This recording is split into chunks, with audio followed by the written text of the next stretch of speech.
Hoy la liturgia nos presenta uno de los textos más conocidos de los evangelios. Son tres parábolas, pero la más conocida es la tercera, de la cual vamos a hablar enseguida.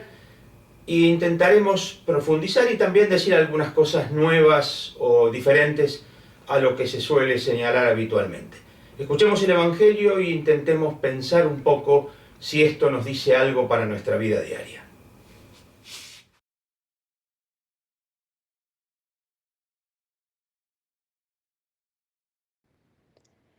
Del Evangelio según San Lucas. Todos los recaudadores de impuestos y los pecadores se acercaban a escuchar.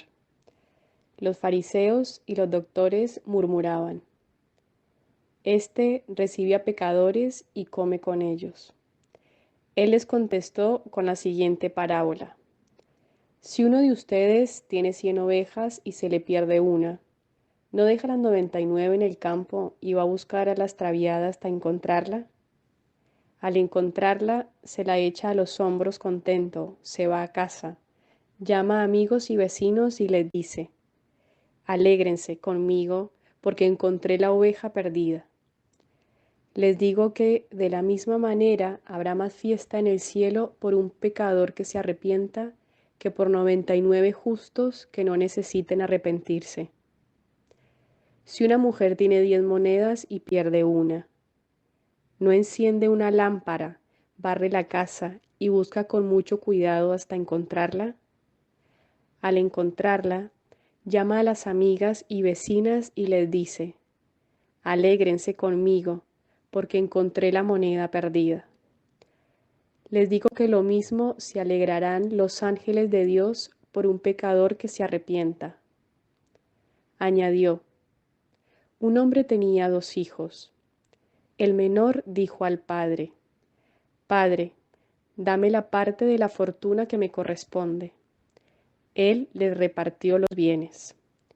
A los pocos días, el hijo menor reunió todo y emigró a un país lejano, donde derrochó su fortuna viviendo una vida desordenada.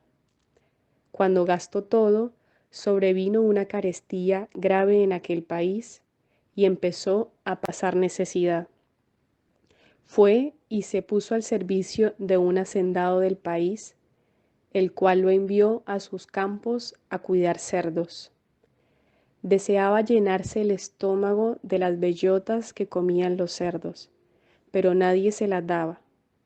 Entonces, recapacitando, pensó: ¿A cuántos jornaleros de mi padre les sobra el pan mientras yo me muero de hambre? Me pondré en camino a casa de mi padre y le diré: He pecado contra Dios y te he ofendido. Ya no merezco llamarme hijo tuyo. Trátame como a uno de tus jornaleros. Y se puso en camino a casa de su padre. Estaba aún distante cuando su padre lo divisó y se enterneció. Corriendo se le echó al cuello y le besó. El hijo le dijo: Padre, he pecado contra Dios y te he ofendido. Ya no merezco llamarme hijo tuyo. Pero el padre dijo a sus sirvientes: Enseguida traigan el mejor vestido y vístanlo. Pónganle un anillo en el dedo y sandalias en los pies. Traigan el ternero engordado y mátenlo. Celebremos un banquete, porque este hijo mío estaba muerto y ha revivido, se había perdido y ha sido encontrado. Y empezaron la fiesta. El hijo mayor estaba en el campo. Cuando se acercaba a casa, oyó música y danzas y llamó a uno de los sirvientes para informarse de lo que pasaba. Le contestó: Es que ha regresado tu hermano y tu padre ha matado el ternero engordado, porque lo ha recobrado sano y salvo. Irritado, se negaba a entrar. Su padre salió a rogarle que entrara, pero él le respondió: Mira, tantos años llevo sirviéndote, sin desobedecer una orden tuya, y nunca me has dado un cabrito para comérmelo con mis amigos. Pero cuando ha llegado ese hijo tuyo, que ha gastado tu fortuna con prostitutas, has matado para él el ternero engordado. Le contestó: Hijo, tú estás siempre conmigo y todo lo mío es tuyo. Había que hacer fiesta porque este hermano tuyo estaba muerto y ha revivido, se había perdido y ha sido encontrado. Es palabra del Señor. El Evangelio que acabamos de escuchar nos presenta tres parábolas, dos muy breves, la tercera muy larga, y que es la que es habitualmente reconocida como la parábola del Hijo Pródigo. Veamos un poco algunos elementos que nos parece importantes profundizar. Para profundizar estos elementos, notemos para empezar que las dos primeras parábolas son iguales. Dejo de lado por unos segundos la introducción que causa todas estas parábolas, que es la clave, por supuesto. La primera parte tiene estos dos elementos que son muy típicos de Lucas sobre todo, que es poner en paralelo algo de un varón y de una mujer, o de una mujer y un varón. Basta recordar que cuando Jesús es presentado en el templo, estoy hablando de Lucas, por supuesto, aparece un varón, Simeón, una mujer, Ana, que cuando Jesús empieza a presentar su ministerio en la sinagoga de Nazaret, hace referencia a una mujer, la viuda de Sarepta, y un varón, Naamán el sirio, es decir, dos paganos, que cuando Jesús cuenta la parábola, las dos parábolas juntas, de el que pone la mostaza, la que pone la levadura, es decir, es frecuente poner, o también otras escenas, como por ejemplo cuando invita a la oración insistente y pone al amigo que insiste para que el amigo le dé pan, o a la viuda que insiste para que el juez le haga justicia. Es decir, es muy frecuente en Lucas que se pongan o poner en paralelo un varón y una mujer, y en este caso encontramos con que hay un varón que pierde una oveja, una mujer que pierde una moneda. El acento está puesto, como se ve claramente, en la actitud de ambos en buscar insistentemente lo perdido y en celebrar en la alegría del encuentro de lo que estaba perdido. Hay más alegría en el cielo, es decir, la conclusión ya va más allá de la oveja, más allá de la moneda, haciendo referencia a lo perdido encontrado, es decir, en este caso, a las personas que se han perdido en la vida y que encuentran un sentido. Bien, las dos parábolas son evidentes, y ahora vayamos entonces a la introducción. Las semanas pasadas habíamos hecho referencia a los banquetes, a las comidas de Jesús, y una de las características en el Evangelio de hoy es que Lucas, con esa evidente exageración, más que nada para resaltar la idea que tiene, todos los publicanos o todos los cobradores de impuestos y pecadores se acercaban a Jesús. Y entonces los escribas y fariseos murmuran, un término muy interesante, el rechazo, la actitud de crítica, de rechazo, de apartarse de los enviados de Dios, como Moisés y Aarón en el desierto, el mismo verbo se usa, murmuran, dice, recibe a los pecadores y hasta come con ellos. El escándalo, obviamente, más fuerte está en la comida, como habíamos visto días pasados, 2 semanas atrás. Pero entonces, frente a los pecadores que comen con Jesús, Jesús cuenta estas dos parábolas, enseguida vamos a la tercera, estas dos parábolas de lo perdido encontrado. Es decir, está claro que la actitud de Jesús no es que siga perdido, sino buscar el encuentro. Habíamos visto en otras parábolas, por ejemplo, cuando Jesús le dicen, nosotros comimos con vos. Sí, pero no es cuestión de solo comer, es a partir de la comida con Jesús, la actitud de pretender dejar de estar perdido o perdida. Pero dejemos esto de lado por ahora para entrar en la tercera parábola, que sigue siendo el mismo esquema. Mi hijo estaba perdido y ha sido encontrado, termina diciendo el padre de la parábola. Es decir, sigue siendo el mismo esquema, lo perdido que es encontrado. Ahora, esto perdido que es encontrado, se trata de un hijo. Vayamos a la parábola que, como se sabe, que muchas veces lo dicen, no es bueno el título El hijo pródigo, porque si hay alguien que es el menos importante o no es el tema central el hijo pródigo, pero otros también han puesto el Padre misericordioso y tampoco es preciso llamarlo de esa manera. Veamos entonces la parábola esta conocida como hijo pródigo o Padre misericordioso.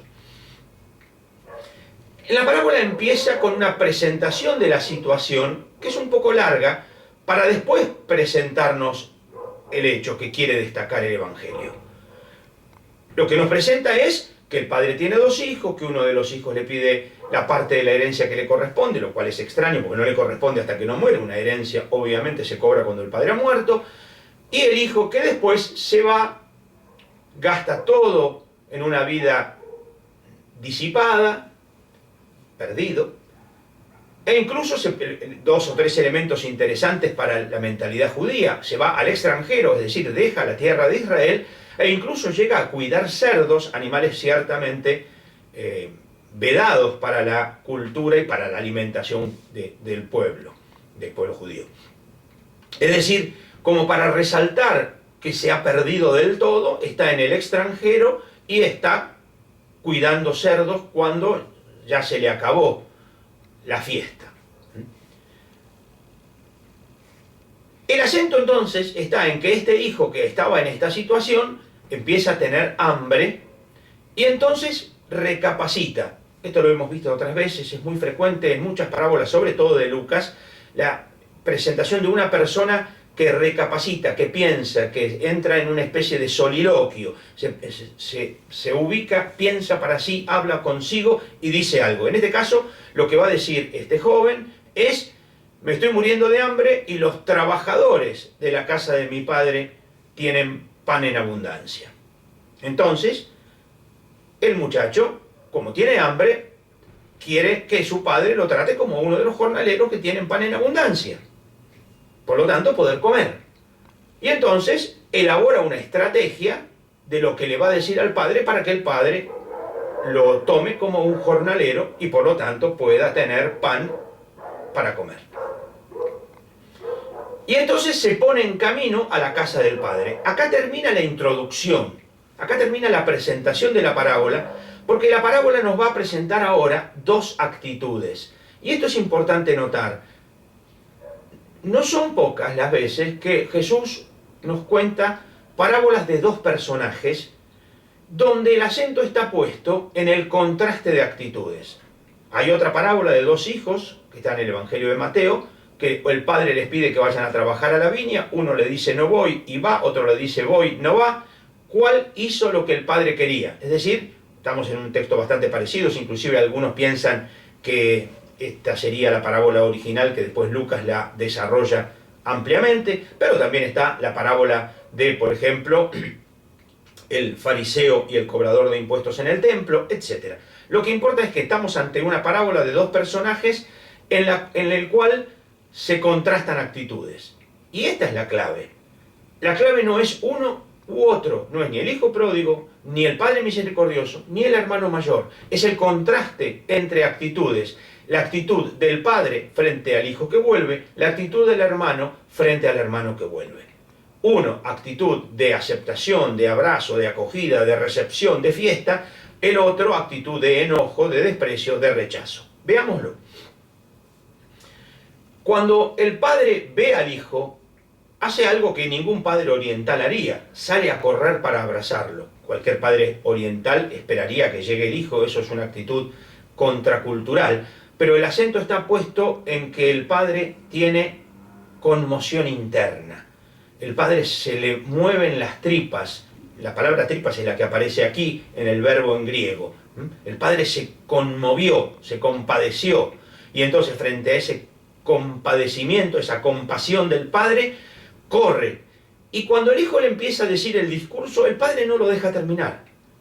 El hijo no termina el discurso que él había preparado y el padre ya no lo trata como un jornalero, sino lo restituye en su rol de hijo. Le cambia las vestiduras, le hace poner las sandalias, lo que teóricamente el esclavo o el siervo hace con el amo que vuelve. Acordémonos los textos donde dice no soy digno de desatar las sandalias.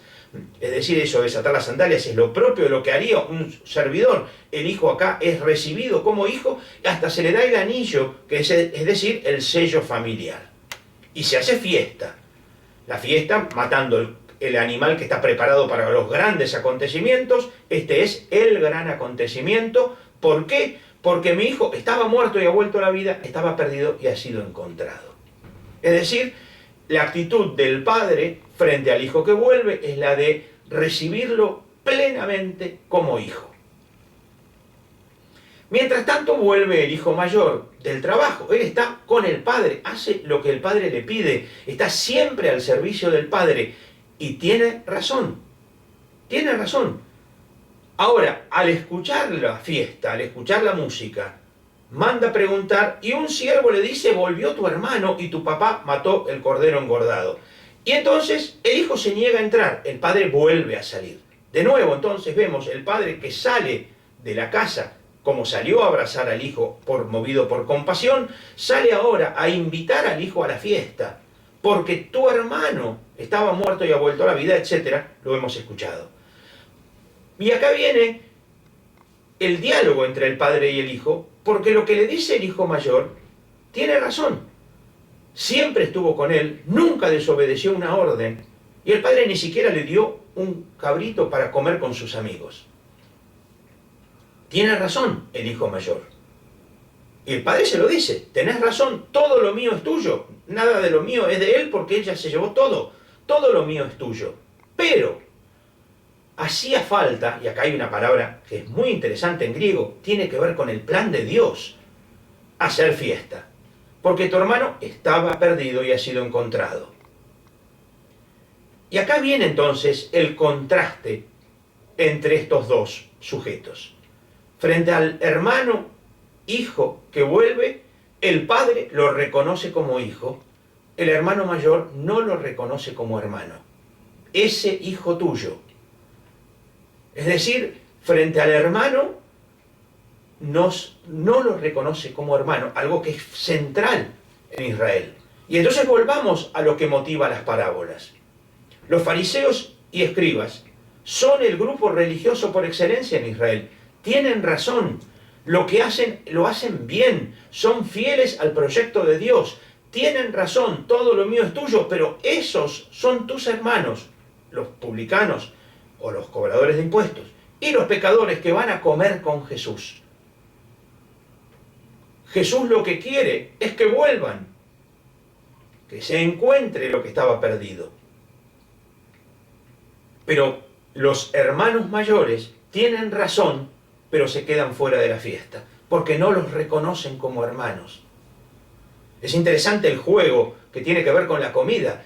Es decir, el muchacho tiene hambre, quiere comer las algarrobas de los cerdos, los servidores de la casa del padre tienen pan en abundancia, el padre hace una fiesta y manda matar el cordero engordado, el muchacho que le dice, no me diste ni un cabrito para comer con mis amigos, viene este que devoró tu hacienda con prostitutas. Hacía falta hacer fiesta, estaba en el plan de Dios hacer fiesta porque volvieron, porque volvió tu hermano, porque volvió mi hijo. Como se ve, no hay arrepentimiento en el hijo, hay hambre, pero hay actitud del padre y actitud del hijo frente al hermano o frente al hijo. Y hay un contraste de actitudes entonces. Está la actitud del padre, la actitud del hermano mayor, frente al hermano que vuelve. Al hermano que vuelve por hambre no parece que hubiera arrepentimiento, no hay arrepentimiento, hay hambre.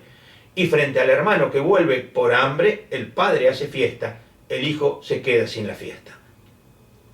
Muchas veces tenemos razón. Muchas veces estamos del lado de Jesús y reclamamos quedar del lado de Jesús y sin embargo no hemos sido capaces de ir a los perdidos, a los últimos, a los que están rechazados. Hasta come con ellos. Ese hijo tuyo. Insisto, el hijo mayor tiene razón. Está del lado del padre, siempre estuvo del lado del padre, pero no estuvo del lado de su hermano. Y se quedó sin la fiesta. Jesús hoy, en esta parábola de dos personajes, Y además en las otras dos nos invita a reconocer lo que estaba perdido y fue encontrado. Y salir a buscar lo perdido, correr como el padre al encuentro del hijo que vuelve, o buscar por todos lados la oveja perdida o la moneda perdida. La clave está en encontrar a quienes estaban perdidos para que sepamos juntos, juntas, juntes, celebrar la fiesta del encuentro. De eso se trata el banquete, de eso se trata el reino una vez más. Jesús nos invita a una fiesta que es la fiesta de todos, todas, todes, donde nadie es más que nadie, por más que hayamos estado o no hayamos estado siempre, o desde antes o desde después. Lo que cuenta es reconocernos como hermanos, hermanas y hermanes, porque Dios nos acepta, nos abraza y festeja por tenernos como hijos, hijas e hijes. Que tengamos todos un buen domingo.